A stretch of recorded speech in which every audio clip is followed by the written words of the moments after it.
औज़ुबिल्लाहि मिनश्शैतानिर्रजीम बिस्मिल्लाहिर्रहमानिर्रहीम। मोहतरम नाज़रीन, मेरा आज का मौजू एक किताब के रिव्यू के हवाले से है।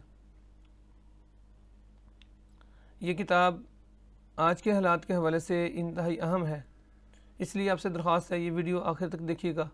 वीडियो अच्छी लगे लाइक कमेंट और शेयर ज़रूर कीजिएगा। और नाज़रीन, ये किताब अच्छी लगे तो इसको ज़रूर हासिल कीजिएगा और इंशाअल्लाह ताला आप देखेंगे कि आपको हालात हाज़िरा की रोशनी में कुरान और सुन्नत के साए तले आप इस मसले के दुरुस्त हाल की तरफ चले जाएंगे इंशाअल्लाह ताला। तो आज ये शुरू करते हैं। ये किताब है, मैं आपके सामने करने लगा हूँ। इसका जो पहला सफ़ा है, जो फ्रंट पेज है, वो आपके सामने कर रहा हूँ। ये किताब है, इसका नाम है पर्दा और इसको राइट किया है, इसको लिखा है मौलाना सैयद अबुल आला मदूदी रहमतुल्लाह अलैह ने। इसका जो बैक पेज है, इसका जो ये आप देख रहे हैं, Islamic publications private limited, Mansura, Multan road, Lahore से इसको शाया किया गया है। हज़रात गिरामी, ये जो किताब है अपने नाम से जिस तरह इसका नाम वाज़े है कि पर्दे के हवाले से बुनियादी तौर पे तो इसमें अहकाम है, लेकिन मुसन्नफ़ ने इस हवाले से कि पर्दे के जो कुरान के अहकामात क्या हैं, उससे पहले एक मुदल्लल अंदाज में, एक भरपूर दलाइल के साथ और मुकम्मल मालूमात के साथ, लेकिन उन मालूमात में कोशिश की है कि वही मालूमात दर्ज की जाएँ जितनी ज़रूरत है, और उनमें ख़ास तौर पे जो उर्दू ज़ुबान है उसकी सलासत है जो, और उसकी जो खूबसूरती है, इसको भी मद्देनज़र रखा है। और ये भी कोशिश की है कि जो कारी है, जो पढ़ने वाला है, वो कहीं उकता ना जाए। तो इस हवाले से थोड़ा सा इसका जो जायज़ा है आपकी खिदमत में पेश करना चाहता हूँ। ये जो किताब है कोई बहुत अपने मौजू के एतबार से बहुत ज़ख़ीम भी नहीं है और अपने अबवाब के एतबार से भी ये बहुत ज़्यादा तवील नहीं है। छोटे छोटे अबवाब इसके बनाए हैं, फिर उनके नीचे उनके जो अज्जा हैं उनको अज्जा में तकसीम किया है। बुनियादी तौर पे जो इसके अबवाब हैं वो कुल 13 बने हैं, और उनमें से भी जो पहला है वो तो अपना मुद्दा बयान किया है कि नौइयत क्या है मसले की।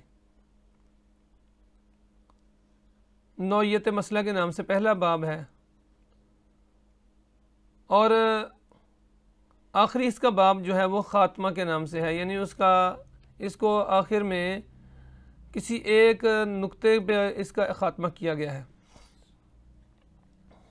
बाकी जो बाब है इसके, बाब नंबर 2 औरत मुख्तलिफ़ अदवार में, तो चूँकि पर्दा ज़्यादा ताल्लुक़ जो है इसका औरत से है और एक हिस्सा, कुछ हिस्सा इसका मर्द के साथ है, लिहाजा ख़ास तौर पे चूँकि इस वक्त जो हदफ है वो औरत है, लिहाजा इसी हवाले से इसी को फोकस करते हुए और इसी के ऊपर तवज्जो देते हुए और इसको बुनियादी नुक्ता बनाते हुए इसके ऊपर बात की है।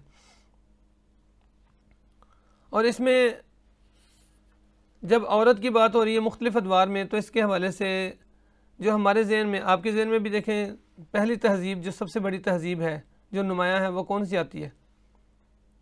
तो वो यूनानी तहज़ीब है, और इसलिए यूनानी तहज़ीब से इसका आगाज़ किया है, फिर रूम की तहज़ीब का ज़िक्र किया है, फिर मसीही यूरोप की तहज़ीब का ज़िक्र किया है, और फिर जदीद यूरोप की तहज़ीब का। और जदीद यूरोप से जो नई मगरबी मुआशरत के 3 सतून हैं उनका हवाला देते हुए फ़िक्र इंसानी की अलमनाक नारसाई तक, इस पहले जो बाब है ये वाला, जो औरत के मुख्तलिफ़ अदवार, इसको इस तरह इन अज्जा में तकसीम करते हुए इनके ऊपर बात की है। दूसरा जो इसका तीसरा दौर है, तीसरा जो बाब है वह दौर जदीद का मुसलमान है, और इसके हवाले से मुख्तलिफ़ जो दलाइल हैं उनका हवाला देते हुए कहा गया है कि दरअसल मुसलमान किस वजह से इस जो मौजू की वजह, इस मौजू में और इस मौजू के हवाले से गलत फहमी का शिकार हुआ है। और इसमें बताया गया है कि तारीख़ी पस मंज़र क्या है, ज़हनी ग़ुलामी थी, फिर मसला हिजाब की इब्तदा, फिर असली मुहर्रकात, फिर सबसे बड़ा फ़रेब, और फिर हमारा पेश नज़र काम। इस तरह नज़रियात के उन्वान से चौथा बाब है, और इसमें 18वीं सदी का जो तसव्वुर आज़ादी है, 19वीं सदी के तग़य्युरात हैं, 20वीं सदी की तरक्यात हैं, और नौमालथोसी तहरीक का लिटरेचर। इस तरह जो 5वां बाब है उसमें नताइज अख़ज़ किए गए हैं कि सनती इनक़लाब, सरमायादाराना खुदगर्जी, जमहूरी निज़ाम सियासत, हक़ाइक़ व शवाहद, अखलाकी हिस्स का ताअत्तुल, फ़वाहिश की कसरत, शहवानियत और बेहयाई की वबा, कौमी हलाकत के आसार, जिस्मानी क़ुव्वतों का इन्हतात, ख़ानदानी निज़ाम की बर्बादी और नस्ल कुशी। इसके बाद छठा जो बाब है उसमें भी इसी की वजाहत की गई है कि चंद और मिसालों के ज़रिए से अमेरिका, तालीम का मरहला, 3 ज़बरदस्त मुहर्रकात, फ़वाहिश की कसरत, अमराज़ ख़बीसा, तलाक़ और तफरीक, कौमी ख़ुदकुशी, इस इंग्लिस्तान की हालत। तो इस तरह इसमें जो चंद और मिसालों के ज़रिए से इस बाब में मज़ीद वजाहत की है। जो 7वां बाब है वो फ़ैसला कुन सवाल के ऊपर है कि मशरक़ी मुस्तग़रिबीन, नया अदब, तमद्दुन जदीद, मुस्तग़रिबीन से फ़ैसला, दूसरा ग्रोह और फ़ैसला कुन सवाल। और जो 8वां है वो क़वानीन फ़ितरत के ऊपर है कि फ़ितरत के क़वानीन क्या हैं, और इसमें तमद्दुन के हवाले से बात की है। और इसमें जो क़वानीन की फ़ितरत में भी आगे इसको मज़ीद 3 हिस्सों में तक़सीम किया है कि तमद्दुन का बुनियादी मसला क्या है, मदनियत सालिहा के लवाज़िम कौन से होते हैं, और सिनफ़ी आवारगी का सिद्देबाब कैसे किया जाए। 9वां बाब इंसानी कोताहियों पे है। 10वां बाब इस्लामी निज़ाम माशरत के हवाले से बात की है, और इसमें इसासी नज़रियात, फिर उसके असूल और अरकान, और फिर उसमें तहफ़्फ़ुज़ात। तो ये 3 उसके मज़ीद जो हैं वो छोटे बाब जो उसके रखे गए हैं, और आगे उनके मज़ीद नुकात हैं। फिर इसी तरह अगर हम आखिर में देखते हैं तो यहाँ पे आखिर में आके 11वें बाब में पर्दा के जो अहकाम क्या हैं कुरान और सुन्नत के हवाले से उनका ज़िक्र किया गया है, और ख़ास तौर पे कुरान में इसके हवाले से जो बात की गई है वो इसका ज़िक्र है। और 12वां जो बाब है वो बाहर निकलने के क़वानीन हैं, और 13वें बाब में जिस तरह के शुरू में अर्ज़ की थी ख़ात्मा है कलाम का। तो हज़रात गिरामी, पहला जो बाब है जिसमें कहा गया था कि औरत मुख्तलिफ़ अदवार में, तो इसमें यूनान, रूम और मसीही यूरोप और जदीद यूरोप, इन 4 जो अदवार हैं इनका ख़ास तौर पे पहले तज़किरा किया है, और इसमें बताया गया है कि इनमें औरत की हैसियत क्या रही है। और इनमें अगर हम देखें तो एक क़द्र मुश्तरक है, इस किताब के मुताले से जो नतीजा ख़ज़ होता है, एक क़द्र मुश्तरक है कि शुरू में इन सब का आगाज़ इसी बुनियाद पे हुआ कि औरत जो है वो बुराई की जड़ है, बुराई का सरचश्मा है। और फिर इन्होंने कोशिश की इस नुक्ता नज़र से बाहर निकलने की, यानी पहले एक इंतहा में थे और फिर यहाँ से बाहर निकले, और बाहर निकलने के बाद इन्होंने फिर भी औरत को वो मुकाम और मर्तबा नहीं दिया, बल्कि एक इंतहा से निकालने के बाद उसको दूसरी इंतहा में मुंतकिल कर दिया। और दूसरी इंतहा क्या थी कि दरमियान में उन्होंने कहा कुछ थोड़े बहुत इख्तियारात दिए कि औरत को हक़ हासिल है, वो निकाह के बंधन में बन सकती है, लेकिन फिर आहिस्ता आहिस्ता निकाह का ख़ात्मा और बिल आखिर गैर निकाही ताल्लुकात जो हैं उसको परवान चढ़ाना और उसको बाकायदा तौर पे क़ानूनी शक्ल देना। और इसका जो सबसे बड़ा मरकज़ है वो फ़्रांस है। और ये जो बात जब कही जा रही है कि इसका ये मरकज़ है, तो ये दरअसल किताब चूँकि लिखी गई है क़याम पाकिस्तान से पहले, लिहाजा इसमें जो ज़िक्र किया गया है वो ख़ास तौर पे फ़्रांस के बाद जो जिसका ज़िक्र है वो इंग्लैंड का ज़िक्र है, इंग्लिस्तान का। तो हज़रात गिरामी, दूसरा जो इसका बाब है उसमें दौर जदीद का जो मुसलमान है कि वो मुसलमान का जो तारीख़ी पस मंज़र है उसमें बयान किया गया है कि दरअसल जो 18वीं सदी का जो आखिर है और 19वीं सदी का जो आगाज़ है इसमें तकरीबन पूरी दुनिया के ऊपर और ख़ास तौर पे जो मुसलमान मालिक थे वहाँ पे इंग्लिस्तान जो है वो गालिब आ चुका था।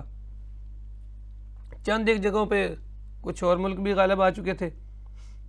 तो जब मगलूब कौमें हैं उन्होंने क्या किया, वो ना सिर्फ अपने सिपाही वहाँ पे लाए बल्कि वहाँ पे तहज़ीब भी लाए। और उस तहज़ीब के नतीजे में क्या हुआ कि उस तहज़ीब के नतीजे में मुसलमानों का जो जहन है वो भी मुंतशिर हुआ। और फिर एक वक्त ऐसा आया कि इंसान जो है वो मुसलमान जो है वो ज़हनी ग़ुलामी में मुब्तला हो गया। और इसी दौर में फिर चूँकि जो गालिब कौम थी वहाँ पे औरत के हवाले से ना तो कोई ज़ाब्ता था ना कोई पैमाना था, और एक अजीब व गरीब किस्म तरीके से वो कोशिश कर रहे थे कि औरत को, यानी जिसने पहले ये फ़लसफ़ा पेश किया कि औरत को आज़ादी मिलनी चाहिए, उसके जहन में ये हरगिज़ नहीं था कि ये इसका नतीजा ये निकलेगा। लेकिन बिलाखिर वहाँ पे जो नतीजा ये निकला कि वहाँ पे एक तो शहवानियत, एक फिर दूसरे नंबर पे फहाशी, और तीसरे नंबर पे उसमें जो औरत और मर्द का एक ताल्लुक़ है और उसमें जो इख्तलात है और उसका जो हदबंदी है वो हदूद से बाहर निकल गया मामला। तो लिहाजा ये जो 3-4 बातें थी वहाँ पे रवाज पजीर थी, लिहाजा वहाँ पे इसके हवाले से बात भी होती थी कि ये जो वो सारे के सारे चूँकि अपने मजहबी पेशवाओं से नालां थे और उसके मुकाबले में और उसके एहतजाज के तौर पे, प्रोटेस्ट के तौर पे वो इसको खिलाफ फितरत करार देते थे, निकाह के मामलात को और औरत के जो हकूक़ हैं और उनके जो जायज़ हकूक़ है, औरत और मर्द का जो जायज़ ताल्लुक़ है। लिहाजा जो मुसलमान है, जो जदीद दौर का जो मुसलमान था वो भी इससे मुतासर हुआ और फिर उसने भी यही बेहतर समझा कि जिसके ऊपर गालिब कौम जो है वो इतराज़ कर रही है वो हमारे लिए भी काबिल इतराज़ है। तो इस तरीके से वहाँ पे एक मसला चल रहा था कि पर्दा जो है एक दकियानुसी अमल है और पर्दा जो है एक क़दामत पसंदी की अलामत है, पर्दा जो है वो जहालत की अलामत है, और पर्दा किस तरह होना चाहिए, कितना होना चाहिए। फिर कुरान और सुन्नत से इसको साबित करने की कोशिश की जा रही थी कि ये जो गालिब कौम कह रही है ये दुरुस्त है और इसी को मान लेना चाहिए। और मैं एक छोटा सा हवाला देना चाहूँगा कि अगर आप जानते हो हज़रत इमाम मालिक रहमतुल्लाह अलैह, उनके दौर में जो हाकिम वक्त है वो कह रहा है कि फतवा दे दें कि कुरान अल्लाह की मखलूक है। तो बड़ी तादाद में उलमा उसको मुयस्सर थे जो इस बात का ऐलान करने के लिए भी तैयार थे और उन्होंने किया भी। लेकिन इमाम मालिक रहमतुल्लाह अलैह से जब उसने तकाजा किया तो उन्होंने इनकार कर दिया और उन्होंने कहा मैं ये नहीं कर सकता, क्योंकि जब ये कहूँगा कुरान अल्लाह की मखलूक है तो फिर इसका मतलब ये होगा कि जो हाकिम वक्त है इसमें जो तब्दीली चाहे कर सकता है। तो उन्होंने अपनी जान कुर्बान कर दी लेकिन इस बात को का फतवा नहीं दिया। तो हज़रात गिरामी, जब इस तरह की कैफियत हुई तो मुसलमानों में से वो लोग जो अहले इल्म थे वो भी उनकी इसी रो में उनके साथ बह गए। तो इस तरह जो इसका नतीजा निकला कि वो मुसलमान भी उसी तरह जो मसला हिजाब है उसके साथ उसी तरह वो भी जो इसका जिक्र है उसी अंदाज में करने लगे जिस तरह के गालिब कौम कर रही थी। और उन्होंने ये भी महसूस किया, ये यहाँ अगर मैं आपको एक फ़िक्रा पढ़ के सुना देता हूँ कि इन्होंने क़वानीन निकाह और तलाक़ पर इतराज़ात किए, ये इन सब में तरमीम करने पर तुल गए। इन्होंने कहा कि इस्लाम आर्ट का दुश्मन है। उन्होंने कहा कि इस्लाम तो हमेशा से नाच गाने और मसवरी और बुतराशी की सरपरस्ती करता रहा है। तो इस तरह मुसलमानों की तारीख़ का ये दौर सबसे ज़्यादा शर्मनाक है और यही दौर है जिसमें पर्दे के सवाल पर बहस छिड़ी। अगर सवाल महज इस कदर होता कि इस्लाम में औरत के लिए आज़ादी की क्या हद मुकर्रर की गई है तो जवाब कुछ मुश्किल ना होता।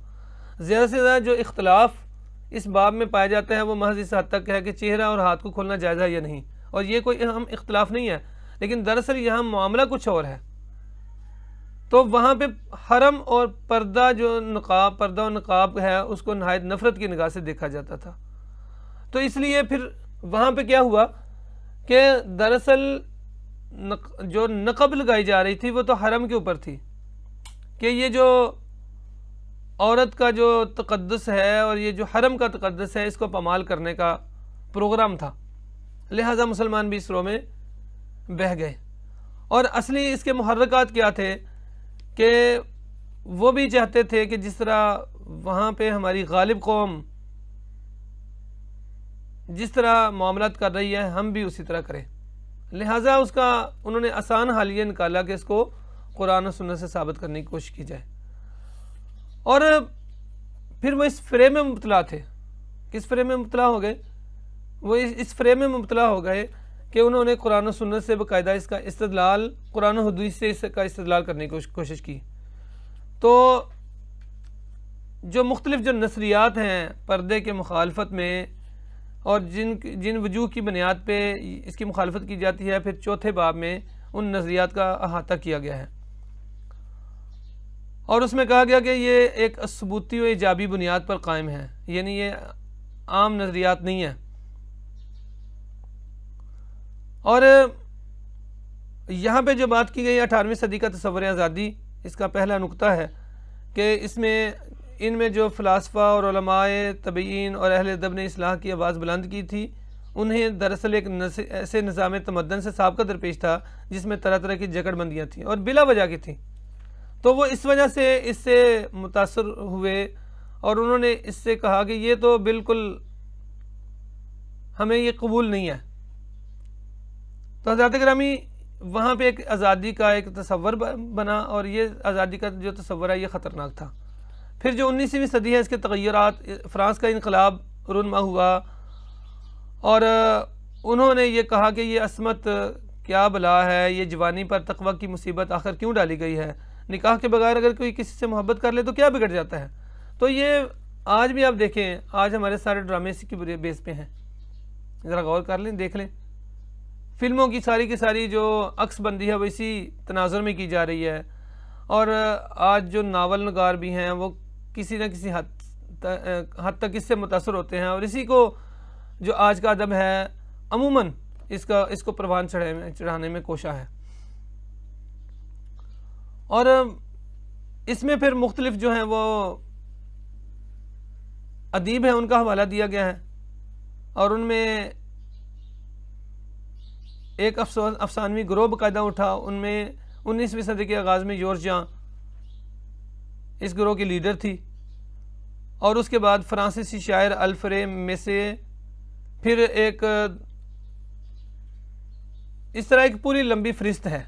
इंशाल्लाह आपको यहाँ से मिलेगी वो फ़हरिस्त कौन सी है और वहाँ पे उनके ख़यालात क्या थे और वो क्या कहना चाहते थे। फिर 20वीं सदी की तरक्की आई और नए शाहबाज जो हैं वो फ़ज़ा में नमूदार होते हैं। 20वीं सदी के आगाज़ में नए शाहबाज फ़ज़ा में नमूदार होते हैं जो अपने पेशरवों से भी ऊंचा उड़ने की कोशिश करते हैं और वो इनसे भी आगे निकलते हैं दो हाथ। और इनमें क्या सूरत हाल पैदा हुई कि जंग अज़ीम ने इस आज़ादी की तहरीक और ज़्यादा बढ़ाया, बल्कि इंतहाई मरातब तक पहुँचा दिया। माने हमल की तहरीक का असर सबसे ज़्यादा फ़्रांस पर हुआ था।